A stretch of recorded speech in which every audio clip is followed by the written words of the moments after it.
Vidjet ćete da su vrlo jednostavni, ali ih se moramo pridržavati da bi bili uspješni. Dakle, 10 osnovnih koraka.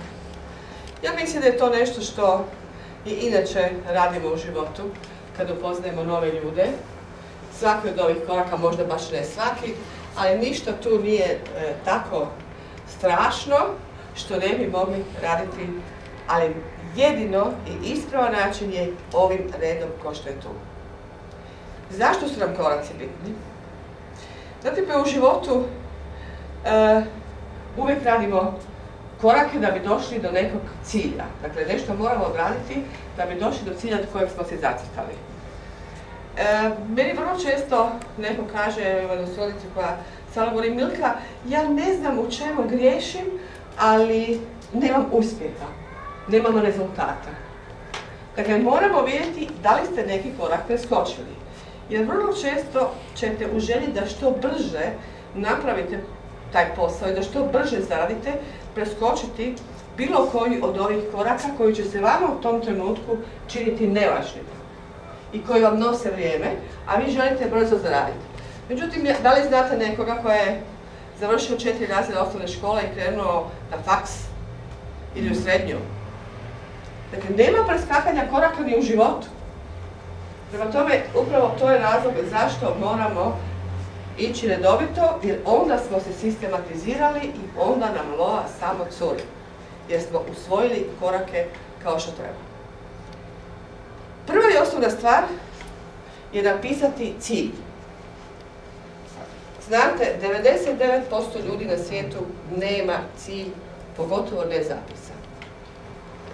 Sad će mi neko reći, nije točno, ja imam. Svi imamo želje, nema čovjeka koji nema želja, ali vrlo malo, točnije 5% ljudi na svijetu, da bude baš statistički ispravna, ima zapisane ciljeve.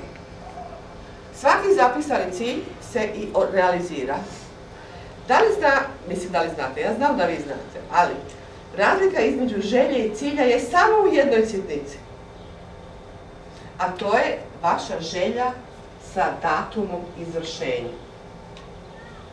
Dakle, kad kaže neko ja želim auto, novi auto, to svako želi, jel tako? Nikad nije rekao kada želi taj auto. Dakle, cilj mora biti vrlo jasan. Na primjer, želim auto Opel Astra CZTI sa crvenom preslakom, žute boje, zelenim džonovima dole ispod, razvijene brzine TIT, da se kužimo auta, do 31.12.2016. To je cilj. Slikovit, jasan, sa rokom izvršenja. Znate, kad su radili 20-30 godina jednu anketu među studentima u američkom sveučilištu, koji ima zapisan cilj. Ja? Samo 3% ljudi je imalo zapisan cilj. 14% ih je imalo cilj u glavi. To svi imamo, jel? A ostali nisu uopće imali cilj, osim da završe faks. Nakon 20 godina, ovih 3% ljudi koji su imali zapisan cilj je imalo 97% kapitala svih onih koji nisu imali taj cilj. Lista poznanika je naš drugi korak. Kad kažem nekom novom suradniku napiši mi listu poznanika, to je pravo ratno stanje. Imam ja sve njih u mobitelu. Ja pitam da li je mobitel i papir ista stvar? Nije. Dakle, izvadite tu listu poznanika, napišite, ja volim uvijek reći, jednu na papir koju ćete nositi sa sobom, ako ne nosite rokovnik, drugu rokovnik. Iste te ljude. Jer, kad budete možda hodali po cesti i sretnete nekoga iz vrtića, na primjer, vrlo teško, ali moguće, jel? Ja. Vi ćete se njega sjetiti da nije na listi, stani, daj molim te zapiši broj pa ćemo se jedan dan naći. Dakle, naša lista poznanika je prije svega da živa materija, koja nikada nije do kraja napisana. To je jedna stvar. Osoba kad pišete tu listu, sjetit ćete se nekih ljudi, prijatelja tog prijatelja, ajde da i njega pitam za mobitel jer mi nije tu. Ono što što si uvijek preporučeno, je da kad počnete sa suradnikom raditi, napiši mi listu tvojih prijatelja sada, ovdje, u roku od 15 minuta, hoću 30 ljudi. Nema nikog ne pozna. Ja znam često uzeti mobitel, ajde da vidim koliko imaš ljudi u mobitelu. Nema niko, kažu statistika da ne postoji osoba koja ne pozna minimalno 300 ljudi. Samo što nismo toga možda neki svjesni, neki jesu. Dakle, 300 ljudi, ja vas tražim 30 ili 50, napiši, jer to je start s kojeg možemo uopće krenuti dalje u biznis. Ovo su samo nekakvi podsjetnici, rođaci, kolege s posla, susjedi, uži krug, širi krug, poslovni prijatelji, sport, druženja, crkva, džamija, bivše kolege, bivši susjedi, neprijatelji. Neko kaže neću s neprijateljem, zašto ne? Još kako ćete postati prijatelji, ovog časa kad mu pokažete da može zaraditi i biti financijski neovisan. Uzimanje preporuka. Naravno da ćete vašu listu suradnika, poznanika kroz vrijeme iscrpiti. Jer događa se uglavnom da vam prijatelji i poznanici neće sa vama. Doduše sve to zavisi ako živite u malom gradu, onda ako ste poznata osoba, pa čak i u velikom, poznata i cijenjena osoba, svi će ići za vama. Međutim, ako to niste, ako ste jedan u masi uklopljenih, kao što je sad Niko Snikiv, onda ljudi nemaju povjerenja u vas, pogotovo vaši prijatelji koji vas poznaju, pa kad ti njima kažeš, slušaj, ja sam otkrio fantastičnu stvar, dođi sa mnom, zaradit ćemo grde novce. A možemo, jel? I vi znate da to možemo. On će reći, ma daj, gdje će ti do sad, nisi zaradio, gdje ćeš sad. Dakle, sve ovisi od vašeg integriteta i vaše osobnosti i koliko vas ljudi cijene. Tako da prijatelji se vama neće. Međutim, prijatelji će doći kasnije, kad vide da ste se vi promijenili, kad vide da ste vi uspjeli, kad promijenite odjeću i promijenite auto, budite sigurni da će svi ti vaši prijatelji koji su vas prije odbijali reći što to meni prije nisi rekao. E sad, za svakog vašeg prijatelja koji kaže ne vama, ja to neću, takvi su uglavnom, iz raznih razloga koje sad nećemo nabrajati, uvijek ga možete pitati, daj mi, molim te, preporuke, preporuči mi nekoga, daj mi neke mlade i ambiciozne i vrijedne ljude. To je prva stvar koju ćete tražiti. Mlade, ambiciozne i vrijedne. Možete ovo mlade staviti na kraj, zavisi s kim se družite. Na jedan način ćete vi njega piknuti, zar ja nisam vrijedan i ambiciozan, pa će vas možda saslušati, ali tražite samo takve ljude, jer takvi vam trebaju.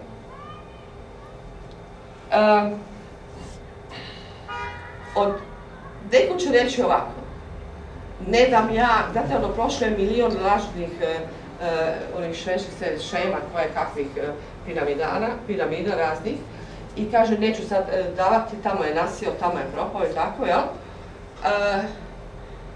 Ponudite mu nešto za uzmet. Tak? I kažete mu, na primjer, slušaj, ako on uplati biznis model, vi ćete tad zaraditi 570 eura, ja ću ti dati 2000 kuna.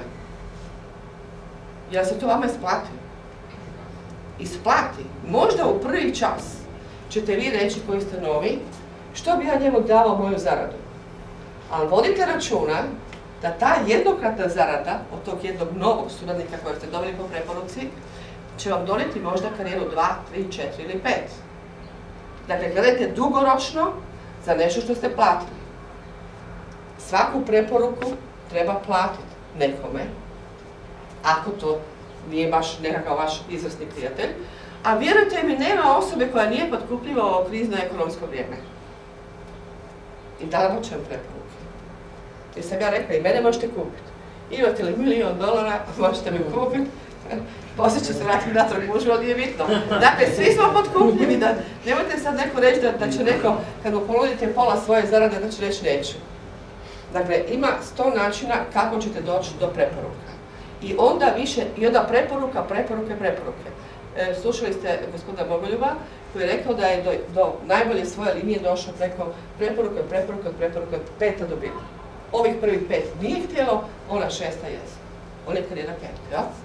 Prema tome nikad ne odbacujte to. Poziv na sastanak je naš 4. korak i to je možda najteži korak većini ljudi kad krenu. Šta reći, kako nazvati, primiš telefon, ide me zvat ovoga, šta mu reći, kako reći, on će meni reći ne i on će mene okopati. Dakle, mi već sami unaprijed sebi kažemo šta će nam se dogoditi, pogotovo ako ste navikli na par puta na ovaj ne, da će se to opet ponoviti. I to je ono što ljude stopira. Međutim, kad imate novog suradnika, onda je prva stvar koju će prvih 2-3 dana ili 10-20 poziva je obavezan obaviti sponzor. Sponzor, ako je uspješan, ako nije, onda idite upline sponzor. Dakle, onoga iznad vas. Uvijek postoji osoba koja će vam to pomoći. I naučiti vas. Jer nije to baš tako jednostavno ići nekoga zvati, a siguran si da će ti reći neću. Jer kad nekoga zovete da se nađete sa njim, on nikad nema vremena za vas. Ono što ja često volim reći, shvatit ćete, sviđalo se to vama ili ne, ko vam je pravi prijatelj. Prijatelj kojeg ćete vi zamoliti, slušaj, imam jednu fantastičnu novu stvar, jako sam zainteresiran, ja bih volio da i tebi to ispričam, da samo čuješ o čemu se radi, ajde trebam jedno sat vremena tvog vremena. I šta ću vam reći? Nema vremena. Pa onda se zapitate koliko sam ja puta tom prijatelju učinio uslugu, a on za mene nema sat vremena da sasluša što mu ja imam za predložiti. I shvatit ćete ko su vam pravi prijatelji. Samo će se iskristalizirati. To je nešto što morate shvatiti. To je na neki način jako dobro, jer ćete vidjeti ko vam je pravi prijatelj, ko je prijatelj koji nema za vas sat vremena. A vi za njega, da slušate njegove brige i probleme i kuknjeve i plakanje, imate. To je život. Mislim, sve sam ja to prošla. Prema tome, ovo su vrlo jednostavne stvari kako. Prvo udjelimo kompliment, probudimo radoznalost, samokontrolu i zavjet. Zavjetovati ga da nešto napravi. Dakle, šta vam se događa? Vrlo često. Kad vi njega pozovete, vašeg sugovornika, bez obzira prijatelj, poznanik, nebitno, da ja uvijek preporučam ovako, da se kaže, slušaj, ako je direktni, dakle, prijatelj, čuo sam za jednu fantastičnu stvar. Ne znam točno o čemu se radi, ali meni je super. Dođi da čujemo, ne znam, na Biznis Info kod nekoga ili šta god, da mi kažeš šta ti misliš o tome. Vi ste na taj način njemu dokazali da ste vi prijatelj s njim, da ga cijenite i poštujete njegovo mišljenje. To je do sad po meni najbolje za sve početnike koji kreću. Uglavnom će vam ljudi pitati, a šta je to, o čemu se radi? I znam gdje ljudi padaju najviše, a to je da mu počne preko telefona pričati i kaže, slušaj, to ti je zarađuješ i svega onoga što kupuješ i tako dalje, i počne i taj čas vi ste njega izgubili. Kad mene neko pita, jer ja vrlo često zovem i za druge, ja volim reći ovako, šta vi mislite? Kad bi se 1000 eura mjesečno moglo zarađivati ovako preko telefona dok vi i ja pričamo, da li bi iko ikada izašao iz svoje kuće i družio se s nekom? Vi možete zaraditi 1140 eura sa 2 suradnika. Kad? Zavisi od svakoga. Dakle, kažete mu točnu cifru što može zaraditi. Dakle, i uvijek kažete nemam vremena, žurim, šta god. Ali vi morate pokazati da ste vi zaposleni, da ste vi u novom biznisu i žuri mi se. Nemam vremena za telefon, niti ti mogu ovako veliku financijsku slobodu koju ćeš imati, šta god da kažete, preko telefona. Ako je to preporuka, onda ćete reći, naravno, Milka Đurić na telefonu. Dakle, Milka Đurić, kod James Bond, jel? Da ono pamti. Uglavnom, ne pamtimo imena ljudi kad se predstave. Ja nisam još nijedno upamtila, prema tome tako pretpostavljam da reagiraju i drugi. Zato se to ponovi 2 puta, kod James Bond, jel? James, Milka Đurić na telefonu, dobar dan. Meni je vaš prijatelj Marko rekao da ste vi jedna izuzetno vrijedna i kvalitetna osoba, da ste fantastičan domaćin, da ste izvrstan roditelj i sigurna sam da vam treba i za početak ili kada i do 1000 eura ili nekakav dodatni prihod mjesečno koliko ne znam ovog časa. Imate li vremena da se nađemo sat vremena da vam pokažemo ovu posebnu mogućnost? I ponudite mu uvijek 2 termina. Ne možete čovjeku reći dođi danas u 12 ili nego imate li vremena danas u 12 i preksutra u 3 popodne. Ponudite 2 opcije. I kažete ovako, ok, on će izabrati jedan, ok, ja sam zapisao. Da li ste vi zapisali termin koji smo se dogovorili? Jer vi njega na taj način obavezujete. Dakle, vi ste poslovna osoba, vi ste zapisali, pretpostavljate da će i on to zapisati, jer ste ga na takav način i obavezali da dođe. Tako?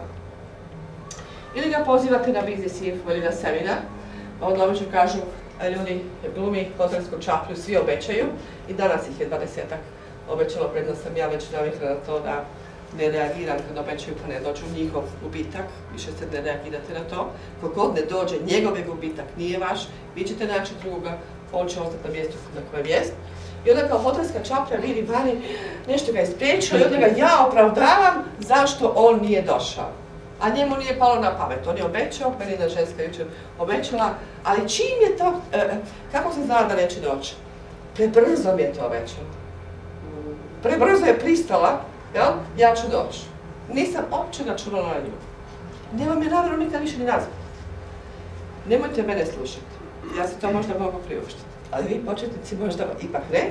Nazovite je opet i pitajte, slušaj, jučer je bilo fenomenalno na seminaru, žao mi je što ti nisi došla, ali možemo se naći neki drugi dan da ti ja pokušam to objasniti. Dakle, nikad se ne predajte, pogotovo ako procijenite da je ta osoba kvalitetna. A kvaliteta podrazumijeva da je vrijedna, ambiciozna i iznad svega učljiva. Učljiva znači da želi učiti. Jer ako imate suradnika koji ne želi ništa učiti, nego sve vi radite za njega, a i to imam iskustva i vidim u svojim svima nama, kao što kaže dr. Nick, nikoga ne možeš prevesti preko ciljne crte. Nikoga, je tako? Ne nosite vi njega na leđima, radite za njega do sedmice ako treba.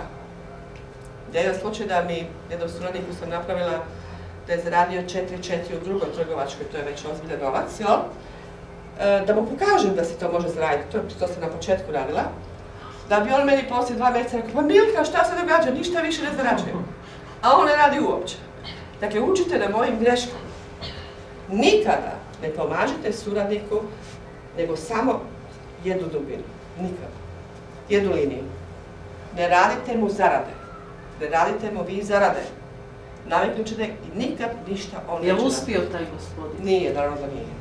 Nije uspio. Takvih imam ko u priči. Dakle, ništa neobično. Zato vam kažem, iz iskustva 5 godina, vrijedni, ambiciozni, učljivi.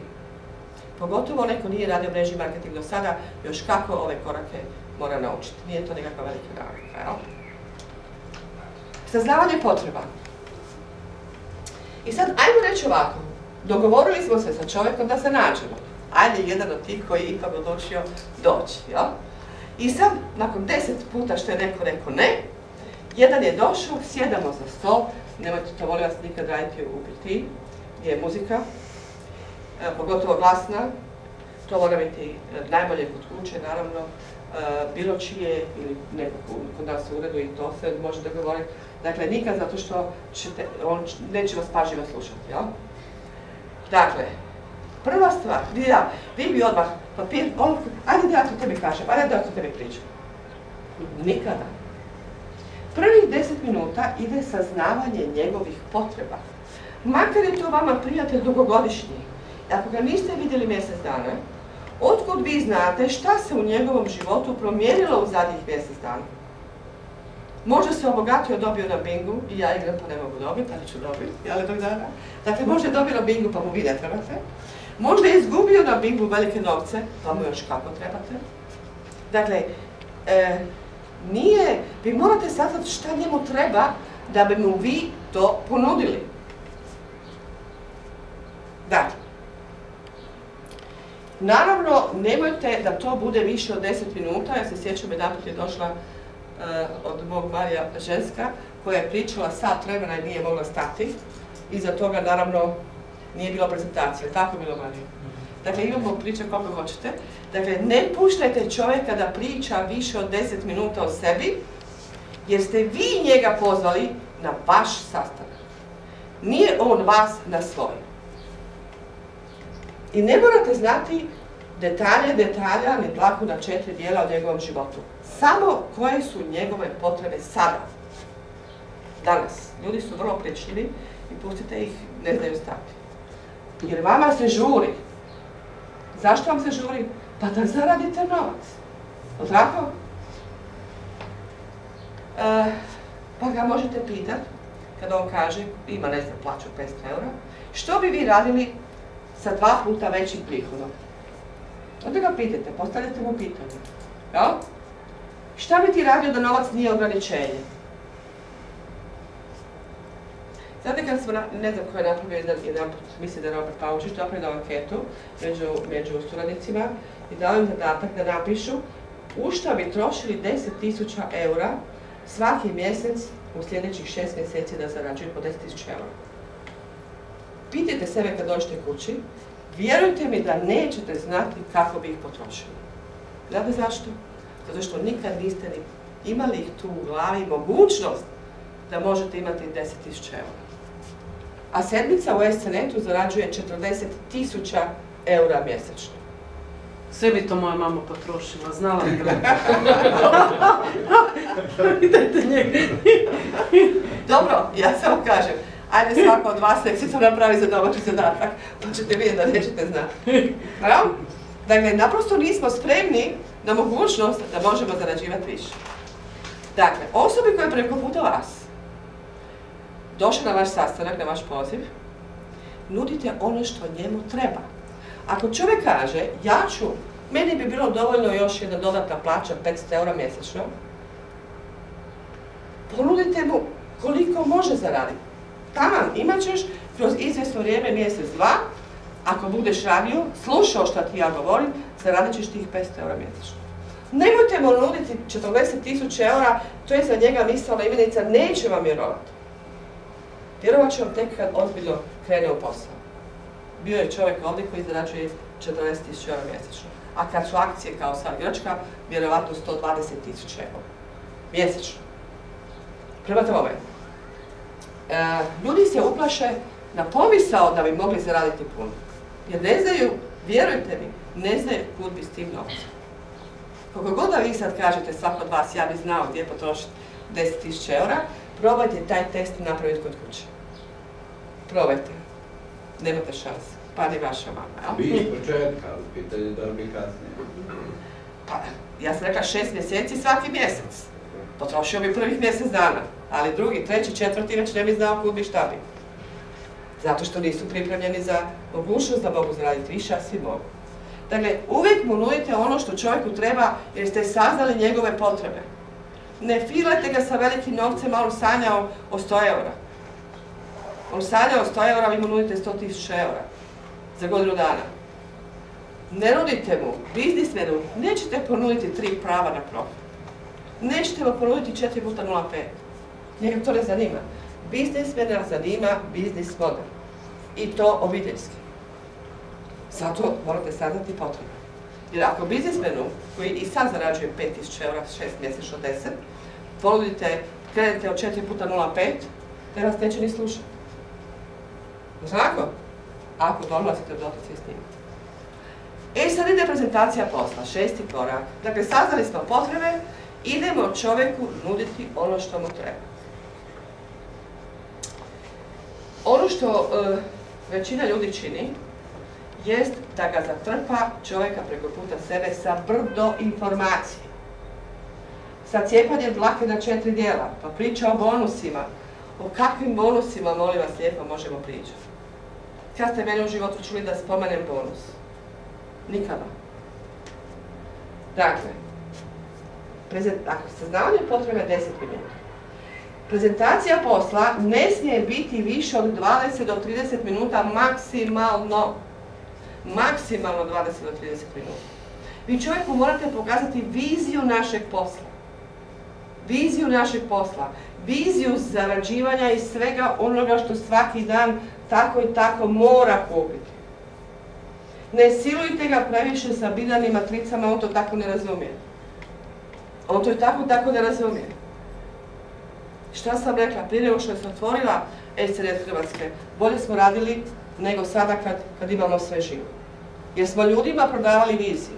Kad su došle trgovine, počeli smo im prodavati prava na profit. Počeli smo prodavati 4x0,5. Znači sad se opet moram vratiti natrag u rikverc.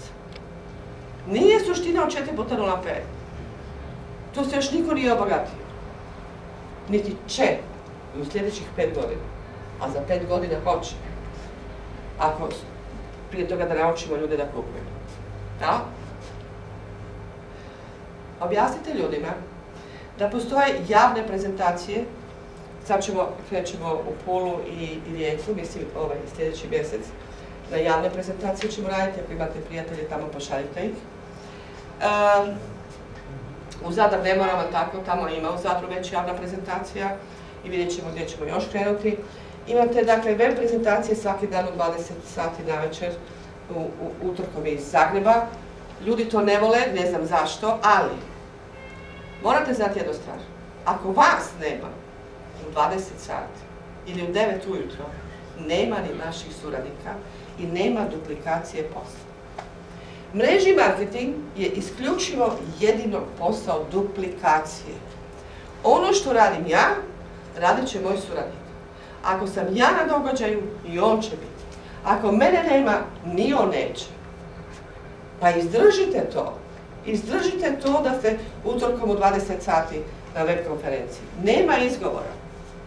Neko će mi reći, ne znam, u 9 ujutro ne može, pere suđe.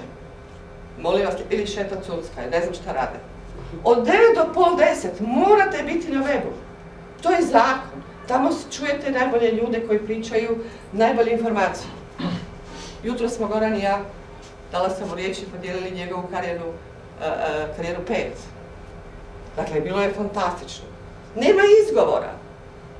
Ako se vi izgovarate, izgovarat će se i vaš suradnik. Znate, kako se duplicirate u pozitivnom smislu, tako se duplicirate u negativnom.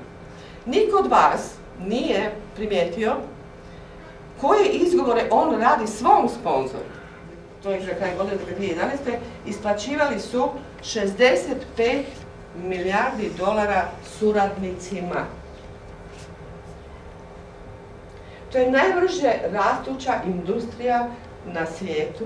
Ovo su podaci samo za Ameriku, da se mi razumijemo. Ovo nije cijeli svijet. Kinezi rade, ja mislim, još toliko i više. Kinezi su fantastični u mrežnom marketingu. Dakle, ovo je samo za Ameriku. I sad će meni neko reći da mrežni marketing nije dobar, jel? Ne može rastuća. Zamislite šta će se dogoditi kada se svi roboti zamijene, neće baš sve, ali više manje. Jel?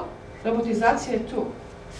S čime ćemo mi, kad ostanemo bez posla, plaćati režije i plaćati hranu ili dječji doplatak, ne znam. Niko o tome ne razmišlja. Šta će naša djeca raditi? Mi još možda imamo posla. U Japanu je otvoren hotel u kojem rade isključivo roboti i mogu vam reći da su se ljudi polakomili i plaćaju puste novce samo da uđu u hotel gdje ih roboti poslušaju. Recepcionerka govori 8 jezika i usput i pjeva. Robot? Da. Ko kod nas može završiti faks sa 8 jezika i biti dobar pjevač? I čekat goste na recepciji. Razumijete me? Prema tome mislimo na to što čeka našu djecu, ako mi još uvijek imamo posla. Da? Iće na Mars. Da.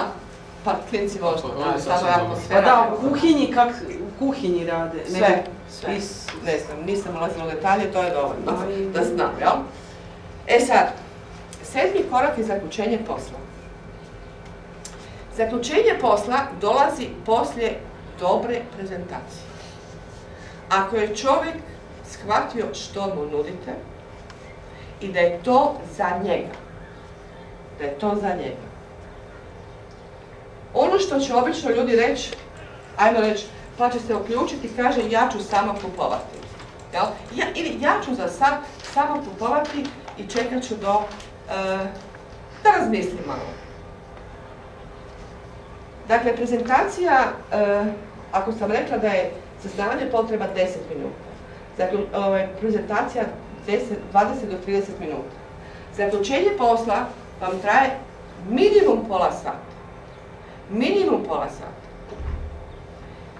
Zato što, kad ga pitate na kraju jesi li ovo sve shvatio, želiš li ti krenuti s nama, sa koliko prava na profit ti krećeš, to je vaše pitanje na kraju prezentacije. Imate 17 raznih izgovora i prigovora po kojoj radi cijela Srbija, snimljeno na YouTube-u i stavila sam ja na moj face. Dakle, samo kažu se slabo čuje, nema veze, na YouTube-u se bolje čuje. Dakle, to je nešto što morate naučiti, svih tih 17 izgovora, samo jedan je prigovor pravi. I onda pokušati to ugraditi u prezentaciju, pa ćete imati manje izgovora. Ja? Ugraditi sve te izgovore, ne možete baš sve, ugraditi u prezentaciju, pa ćete imati manje. Da odgovarate na to. Ok. On će nešto prigovoriti, neću sad govoriti svih 17, bilo koji, a vi ćete mu reći ovako, da, imaš pravo, ali, dakle, potvrdite njegove riječi, ali, i onda iznesete protuargument i pitate ga opet isto, samo da malo drugačije. Jesi li ti ipak odlučio krenuti sa mnom sa koliko prava na profit? I tako je do 7-8 puta. Dok god on vama prigovara, on je zainteresiran. Dok god on prigovara i budete sretni da prigovara, znači da ga zanima, da razmišlja o tome što ste mu vi rekli. Jel? Šta sam još rekla?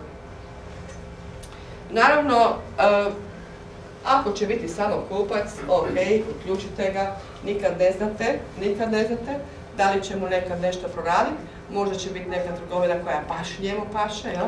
Nikad to ne znate, ali ono što je bitno jest, ako je čovjek rekao, ok, ja krećem, na primjer, sa 5 prava na profit, jer vi mu nudite 33 ili minimalno 5, dakle uvijek krenete od biznis modela. Nemojte se bojati ponuditi ljudima biznis model 1400 eura. Molim vas lijepo. Nekima ljudima je to strašan problem. Pa šta je danas 1400 eura? Koji biznis možete otvoriti za 1400 eura? Koji biznis? Znate li neki biznis? Otvorit ćete firmu na kojoj ćete dobiti papir, ništa više. E sad, zavisno od prigovora i čega, ja volim uvijek napraviti, ok, ne možeš, ja dobro razumijem da ti ne možeš krenuti u biznis sa 1400 eura, sa koliko možeš? I stavite mu ruku, ili možeš sa 20. On će opet nešto prigovoriti, vi odgovoriti, pa opet reći, ok, znači ti nećeš sa 20, i ideš sa 15 prava na profit. Jel? Jer imate nacrtali ste mu samo biljardnu matricu. Dakle, to su me naučili u Herbalife-u. Kredi od 1600 kuna, ali ne možeš ispod 540. Dakle, nećete mu nuditi 3 prava na profit ili 1 pravo na profit, a on možda želi biznis model. Uvijek od većeg prema manjim. I nemojte se toga bojati. Nemojte se bojati. 1400 eura će naći svaka osoba koja je vas razumjela. Ako ste joj dobro prenijeli što im nudite. Ako kaže, ok, ja ću razmisliti, obično tako ljudi kažu, što ćeš razmišljati. Sve što imaš, pitaj odmah sada, jer šta ljudi obično rade? Odmah trče na Google, jel? Svi znaju na Google, svi su prepametni, ukucao Google i traži forume. Ja odmah kažem, odmah jer znam šta će raditi, ako idete na forum, znate li ko vam piše i sjedi na forumu? Samo neradnici i oni koji nigdje nisu uspjeli. Na forumu nema pozitivnog razmišljanja, nema pozitivnih ljudi, jer oni sjede kod kuće i, neću reći pljuju po svima, da to ne bude, jel? Po svemu i svačemu. I razumiju se apsolutno u sve. I kad ih slušate, svi su oni veliki naučnici. Da, na forumu su svi veliki naučnici. A mi pričamo sa običnim čovjekom koji sluša tog velikog naučnika koji nije uspio u životu. A to treba i naglasiti jer to je gola činjenica. Dakle, imate 24 sata, rok, da pitate čovjeka s kojim ste razgovarali šta si odlučio, kada krećeš i sa koliko prava na profit krećeš. Maksimalno 48 sati. Nema osobe na kugli zemaljskoj koja će vašu priču zapamtiti duže od 3 dana. Ne postoji. Ako mislite da je neko shvatio što ste mu pričali oko 48 sati, ne znam šta bi vam rekla, naprosto zato. Zašto? Prije svega zato što svaki od nas, ovog časa kad izađe van iz ove sale, strefit će ga nekakav problem, nazvat će ga mobitel, dogodit će se nešto, silom svojih briga i problema, posvetit će se tome i zaboravit će da je uopće s vama razgovarao. Svako. Ne postoji, evo ja sam neki dan bila zajedno smo bili, pričali su o nekakvim lijekovima, ja volim otići da vidim šta hara po Hrvatskoj. Bila sam na jednoj gdje su mi nudili da pijem samo jednu tabletu nečega i da ću samo kile padati. A mislim, koliko je to ozbiljna firma onda, jel?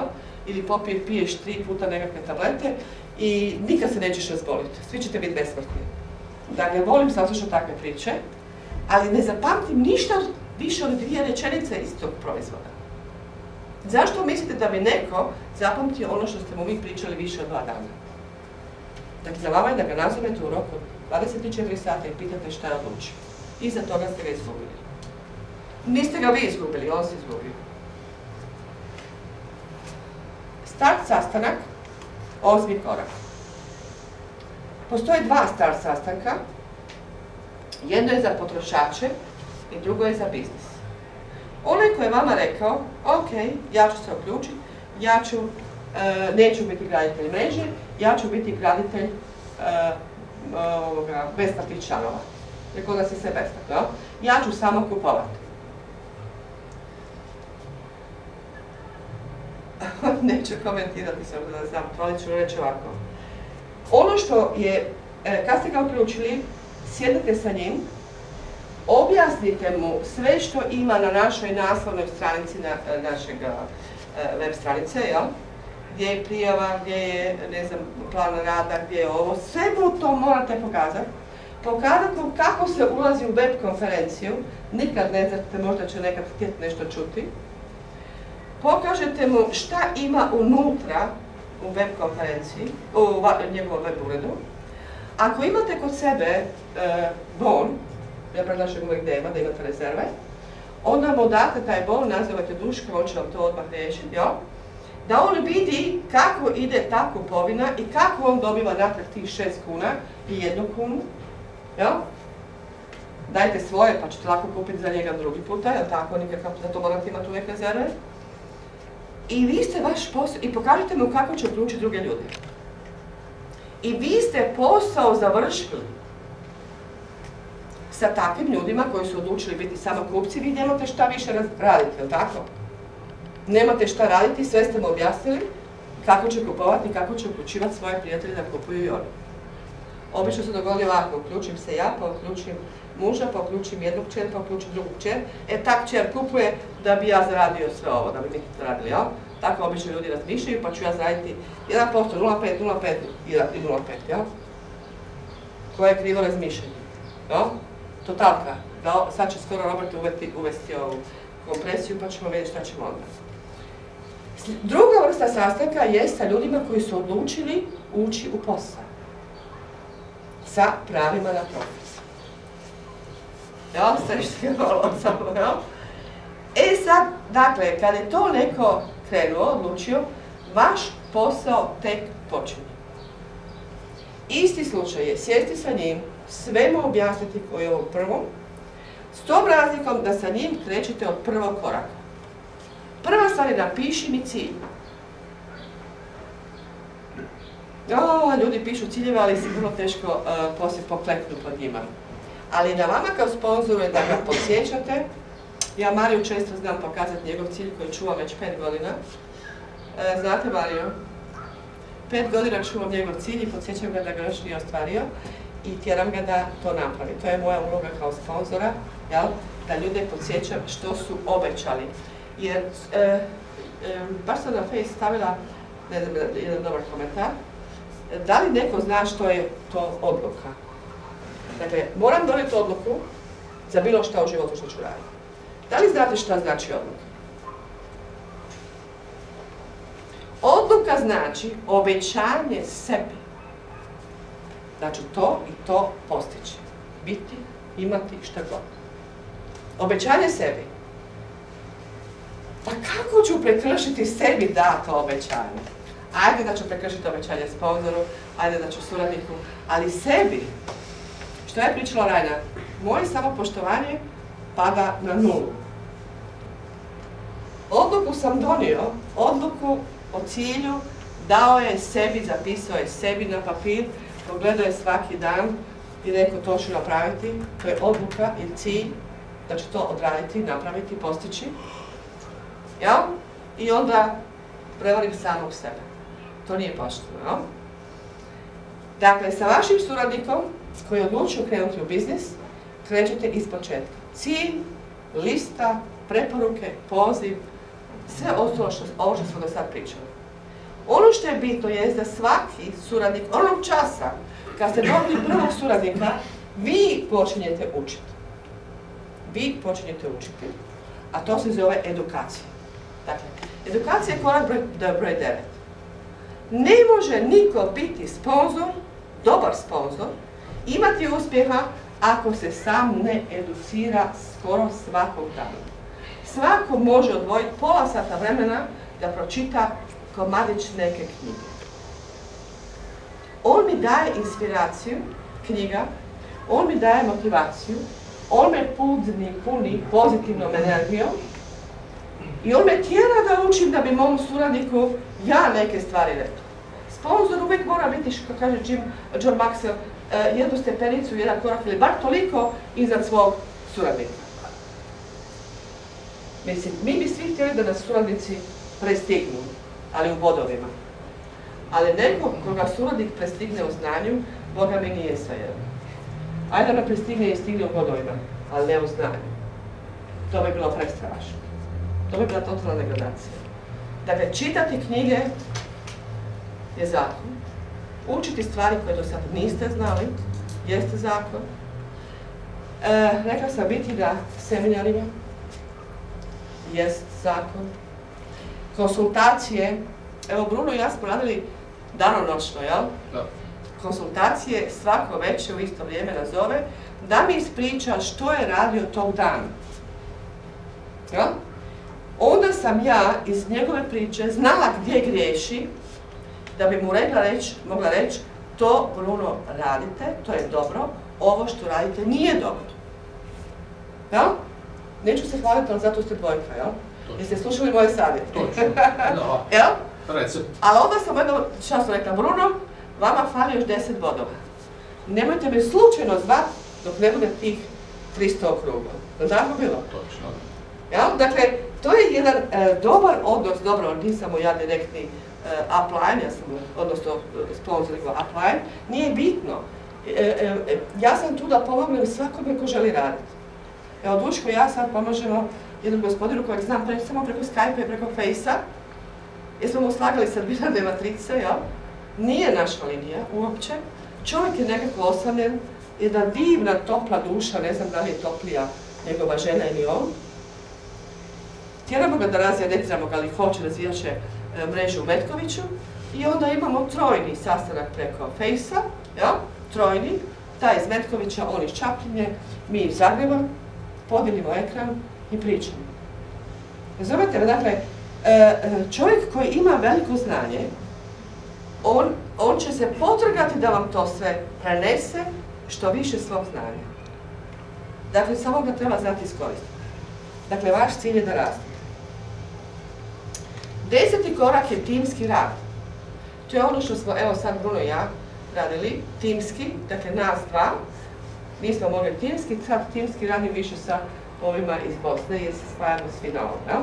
A on je, evo, dosta samostalan, tako da sad njemu više ne treba. Dakle, ključno je to, rekla sam, da se radi timski. I naglašavam uvijek istu priču dok ljudi ne shvate.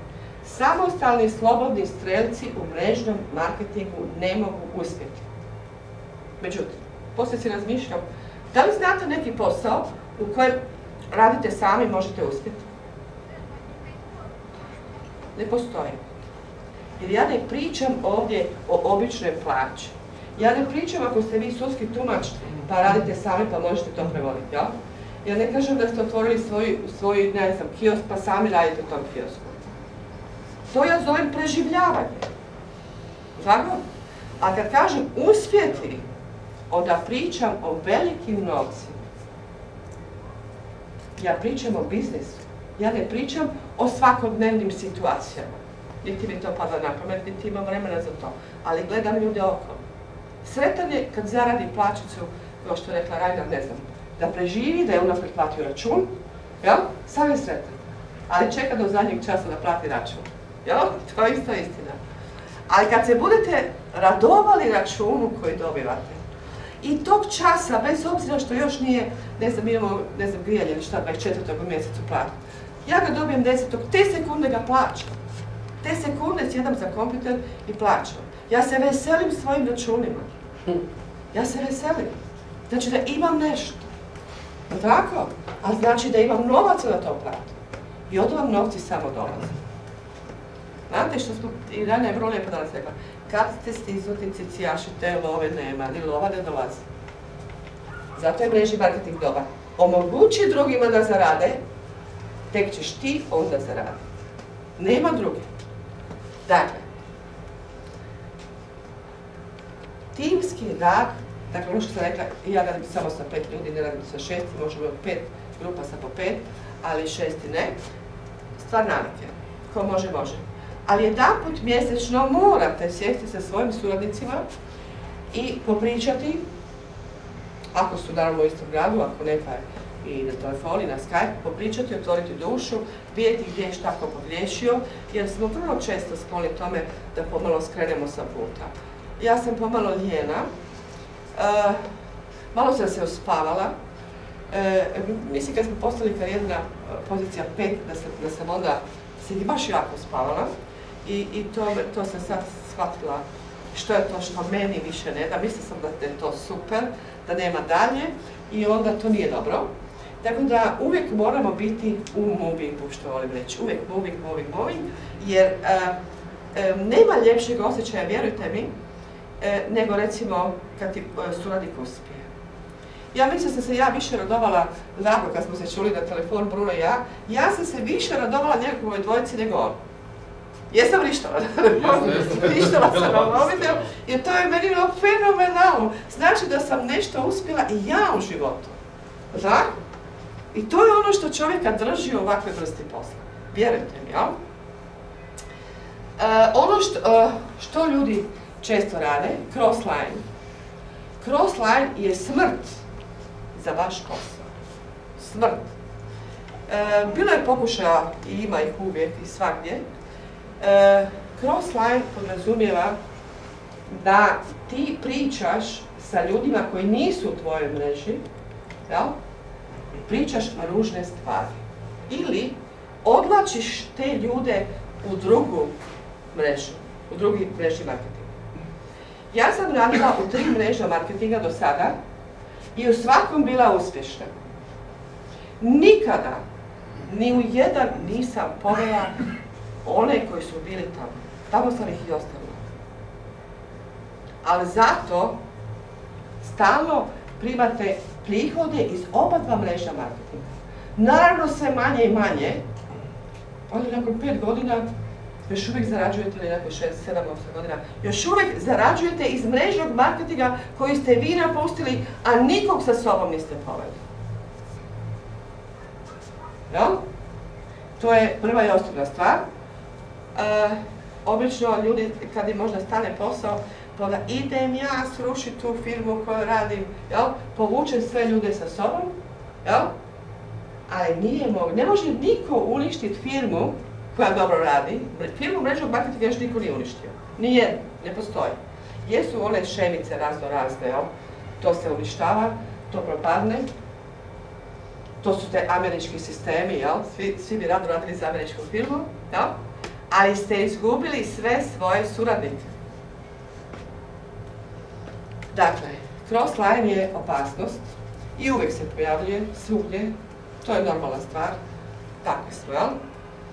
Dakle, uvijek, da kažem, ostaju, u mrežnom marketingu ćete naći isključivo pozitivne ljude.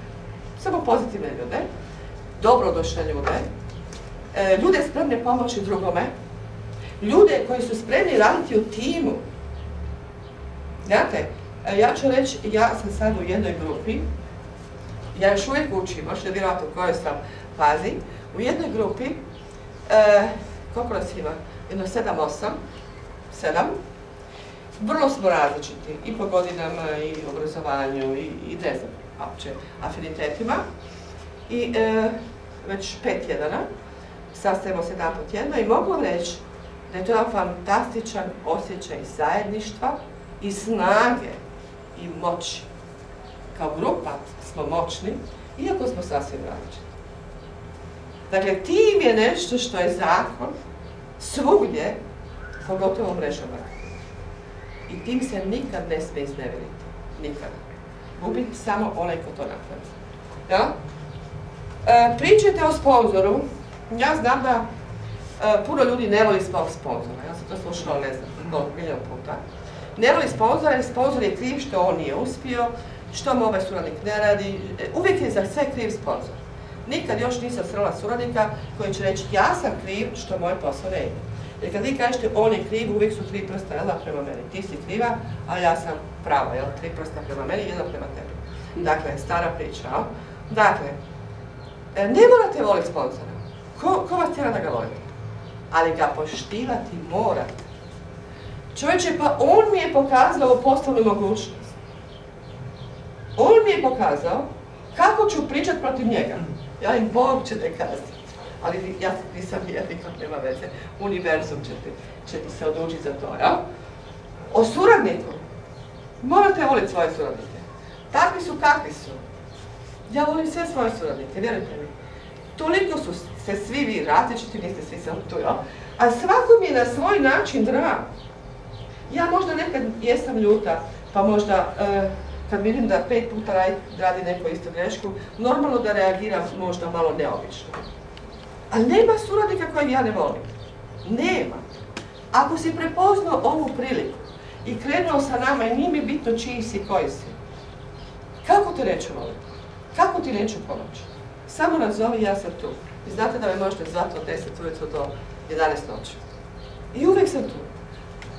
Prema tome, ako sam tu da vam pomognem, znači da vas volim. Ja? O drugim linijama. Ono što obično ljudi govori kad se nađu ovako na seminaru, pa nisu iz iste linije. Dakle, ne znam, nije vam isti sponzor. Ovisi od Bruna Vidajića, nema Rajna s njima ništa. Dakle, ne možete pričati o poslu. Gdje smo ono bili pa sam vas prekinula, jel?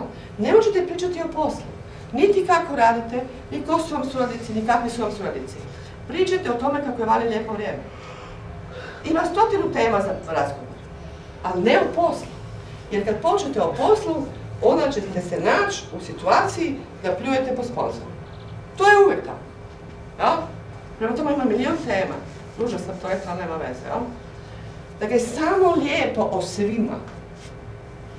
Pogotovo zato što to svi ti koji su krenuli u SCN i prepoznali ovu fantastičnu poslovnu priliku su izuzetni ljudi. Jesu izuzetni. Pametni, bistri, ambiciozni, vrijedni, šta god da vam kažem. No? Prema tome, ko sam ja da kažem bilo koju ružnu riječ o nekome koji je u SCN-u? Ko sam ja? I zašto bi? Dakle, to su nekakve osnovne stvari kojima treba pričati. Evo ga, ja mislim da sam vam za danas ispričala dovoljno i radite samo poslovnim koracima. Jesam pretjerala? Hvala na pažnji.